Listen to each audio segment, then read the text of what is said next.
Okay, guys, let's go over what is immersion cooling today.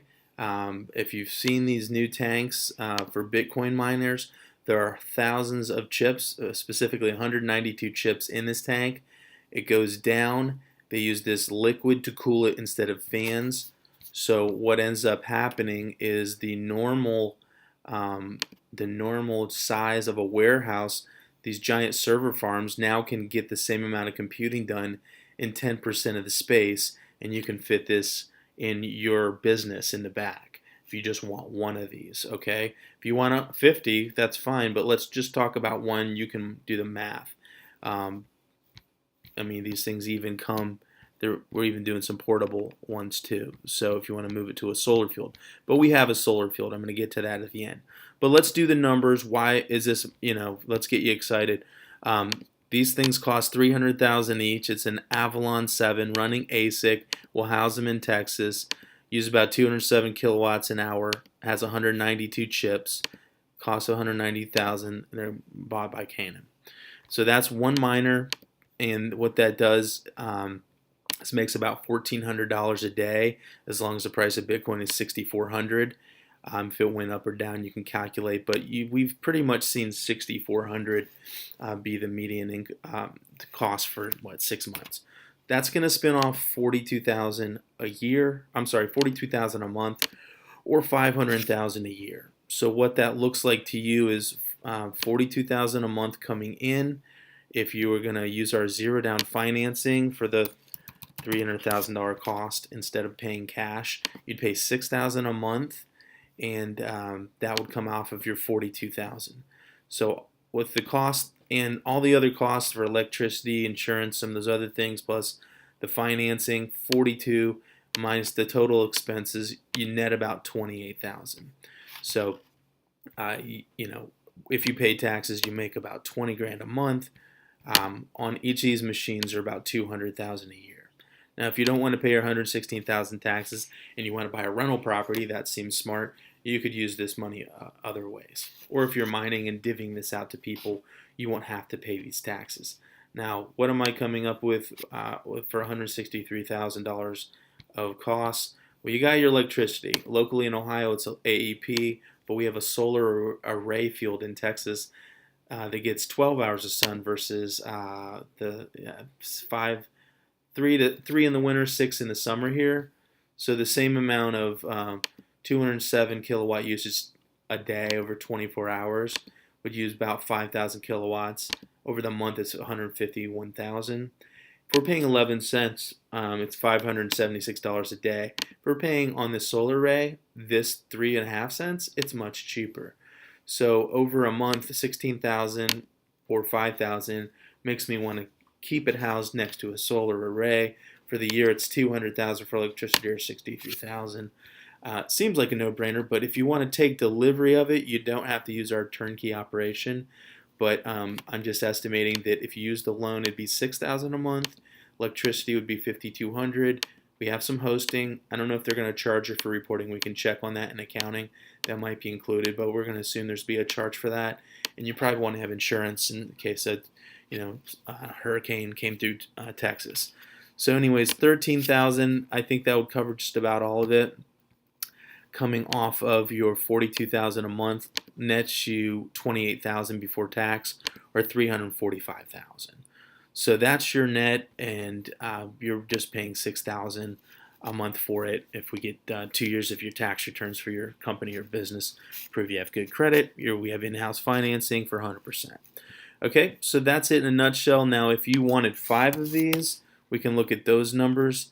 Well, let's go back here to 1. So netting 228,000, these things last for 7 years, and then you can just turn them into cloud computing. But for your $300,000 investment, you should make 1.6 million. So you can do the ROI on that. You're making about 500 times 500% back on your money over 7 years. Okay, so if you wanted more of these, some people want to order them in 5s. That'd be 1.5 million. If you had the money, we just make this 0. You can see your profit will be 10 million on 1.5 million over the 7 years. it'd bring in 200,000 a month. You'd net 183,000 after these expenses, or netting 2.2 million. If you want to build a large array, what I'm trying to raise for this $15 million idea we're going to be doing for a group of investors. We're going to get 50 miners. It's going to cost $15 million. Hopefully we're going to raise the money and not have to have anything come off of that. So we'll be bringing in $2 million a month, and out of that $2 million a month, we'll be netting probably $1.8 million a month to divvy up to investors or pay them annually, but we'll have $22 million there. So we probably want to be paying taxes as we divvy that up. So that's kind of the way to scale it. Let's just leave it at 1 for now. I'm happy to do a screen share with you and calculate your project. But let's go over what is immersive cooling right now. And I will take it back here for the overview. We'll start this.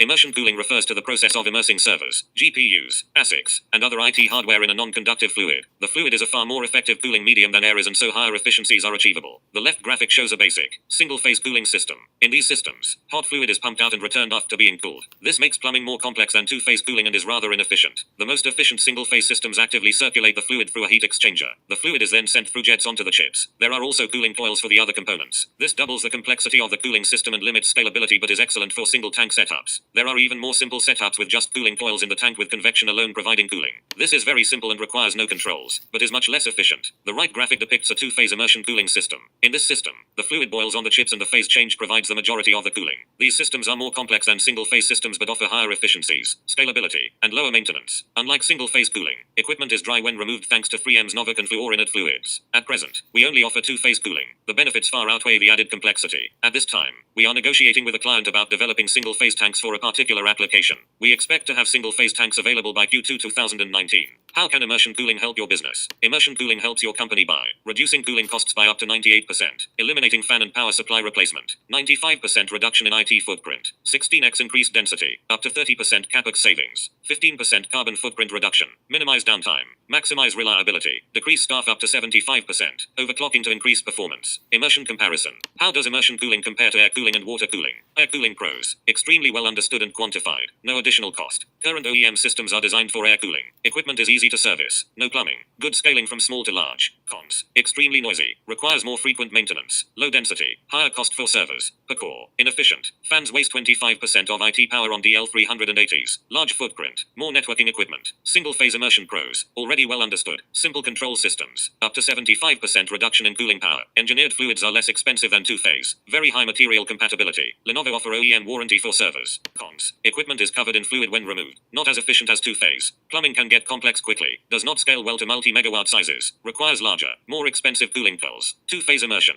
Pros. High build quality by necessity. Up to 98% reduction in cooling power. Long life fluid. 20 years. High cooling capacity. 4 kW per liter. Equipment is dry and clean when removed. Fairly simple plumbing. Excellent scaling. Cons. Not ideal at small scales. Control costs are the same for 250 kilowatts and 10 kilowatts. Controls are complex and expensive. Cannot use HDDs. Tanks must be stainless. Fluids leak easily, so quality control must be tightly adhered to. Direct-to-chip water cooling. Pros. Well understood. Up to 60% reduction in cooling cost. Almost all servers can be modified. Easy road to higher density. Cons. Still have fans. Large footprint for plumbing and chillers. Awful scaling. Infrastructure size grows faster with higher densities. Greatly increased maintenance costs. High additional cost. Mining with various cooling methods. ROI comparison. The table to the left shows that two-phase immersion has the shortest payback period of any cooling system. Cooling. Cost. Revenue. Expense. Payback. Months. Air 1,200,000, 200,000, 120,000, 15 single-phase 1,120,000, 45,000, 13.3 two-phase 1,100,000, 140,000, 45,000, 11.6 water 1,400,000, 120,000, 60,000, 23.3. The air cooling cost is from a client of ours. The other costs are based on what we would charge for a system that is roughly 1 megawatt. The air-cooled system is based on a 2 megawatt installation. It has been our experience that 125 kilowatts, 250 kilowatts, and larger tanks are the optimal scale for two-phase immersion cooling.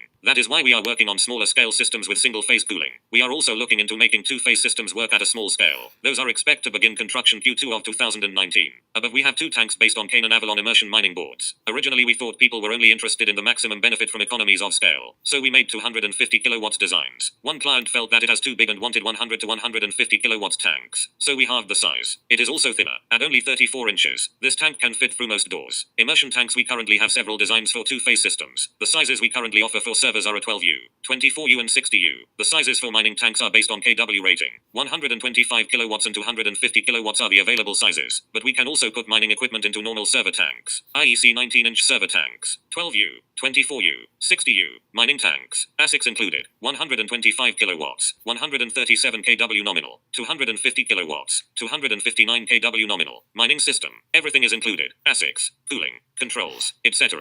4x 250 kilowatts containerized. All tanks include the initial fluid. The server tanks do not include any IT hardware. If you would like a tank of a different size, please contact us. It is not difficult for us to accommodate a different length, width or depth. Immersion servers for immersion cooling vary greatly based on application. For two-phase immersion, the servers must be of sufficient density and have fans removed. Many OEM servers will not run without fans. However, enterprise-grade or cloud hosting server often allow users to remove or ignore fans. We are currently working with a few companies, including Gigabyte, Advantage, Curtiss-Wright, to be able to provide custom, immersion-specific servers with a variety of backplane systems including PICMG, OpenVPX, OpenCompute, 19 inches and 21, and more. At present, multi-node systems like the HPE Apollo 2000, Supermicro Twin Pro, and similar systems are of sufficient density to take advantage of immersion cooling. Blade systems tend to have lower density than 1U2P servers. One notable exception is the Supermicro Microblade and Microcloud. The Microblade offers up to 28 CPUs in a 3U enclosure. Unfortunately, each socket only supports 4 DIMMs, so anything higher than 256 GB of RAM is prohibitively expensive. Okay, so that's the overview here, so we can go back to it. But those are the tanks that we have. Like I said, we do have in-house financing. So, if you want 5 of these to start your mine off, it's $1.5 million. We're happy to finance it for you if you don't have the cash, but obviously cash is better for you. So just let us know if we can help you. I just want to give you a quick overview today, and we'll end it there.